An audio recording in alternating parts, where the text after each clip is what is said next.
Spoločnosť Peugeot Citroën v roku 2004 v súvislosti s budovaním nového výrobného závodu v Trnave vybudovala aj Inštitút vzdelávania zamestnancov, ktorého cieľom bolo vyškoliť veľké množstvo nových zamestnancov PSA, ale aj ďalej podporovať celoživotné vzdelávanie pre zamestnancov. Takto vzniká projekt Campus povolaní v kooperácii Ministerstva školstva Francúzskej republiky, Ministerstva školstva Slovenskej republiky a spoločnosti PSA Peugeot Citroën Slovakia. Začiatkom roku 2008 sa táto organizácia pretransformovala na Koordinačné centrum odborného vzdelávania a prešla pod správu Strojníckej fakulty STU v Bratislave. Išlo vlastne o vybudovanie vzdelávacieho inštitútu PSA pod gesciou francúzskeho ministerstva školstva a za spolupráci týchto ďalších dvoch zložiek, s tým, že to bol prvý inštitút vzdelávania mimo Francúzskej republiky a základným poslaním tohto inštitútu bolo vytvoriť vzdelávacie centrum pre budúcich zamestnancov PSA Peugeot Citroën, ktorý sa budoval pri Trnave.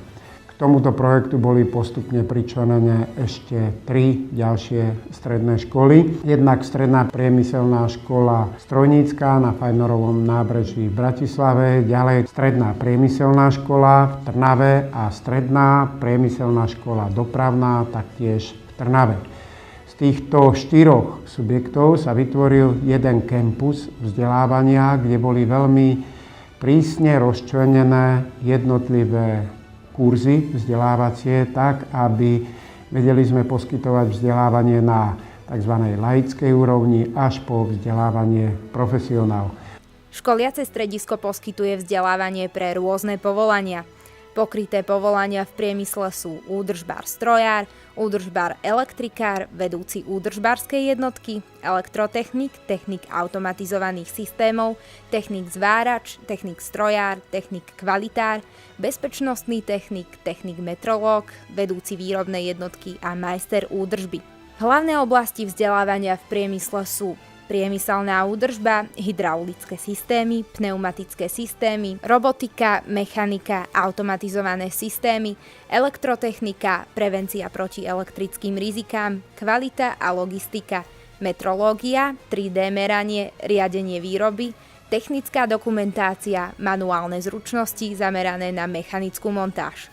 Absolventi získajú základné alebo rozšírené vedomosti v danej oblasti, pričom základom výučby je rozvíjanie hlavne praktických zručností na reálnych zariadeniach, strojoch a automatizovaných linkách v priemyselnej výrobe. Spolupráca so školami je jednou z našich najdôležitejších priorít. Pripravujeme si našich súčasných aj budúcich zamestnancov na to, aby sa stali kvalifikovanými odborníkmi na linkách, s ktorými sa potom stretnú vo výrobe. Doteraz sme preškolili 440 technických pracovníkov a skoro 3000 operátorov. Obsahovú stránku školení si definujeme sami. Všetky zariadenia do tréningového centra boli dodané našim závodom, takže sú totožné so zariadeniami, ktoré máme vo výrobe. Absolventi školení získajú osvedčenie o absolvovaní školenia. Všetky štandardné moduly školení sú akreditované Ministerstvom školstva Slovenskej republiky. Vzdelávacie centrum pracuje na princípe individuálneho prístupu, kde sa obsah školenia prispôsobí podľa požiadaviek a potrieb zamestnávateľov a školenie sa ušije na mieru. Na záver školenia ako spätná väzba pre zamestnávateľa, ale aj lektorov, stážista absolvuje výstupný test, ktorý percentuálne vyhodnotí pribudnuté vedomosti a zručnosti získané na školení.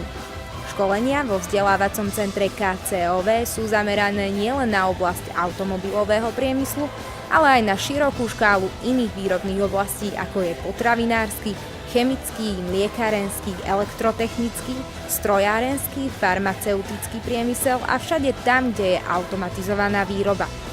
Ak máte záujem o vysokoodborné, špecializované a profesionálne školenia zamerané na výrobu, radi vás privítame v Koordinačnom centre odborného vzdelávania na Strojníckej fakulte Slovenskej technickej univerzity v Bratislave.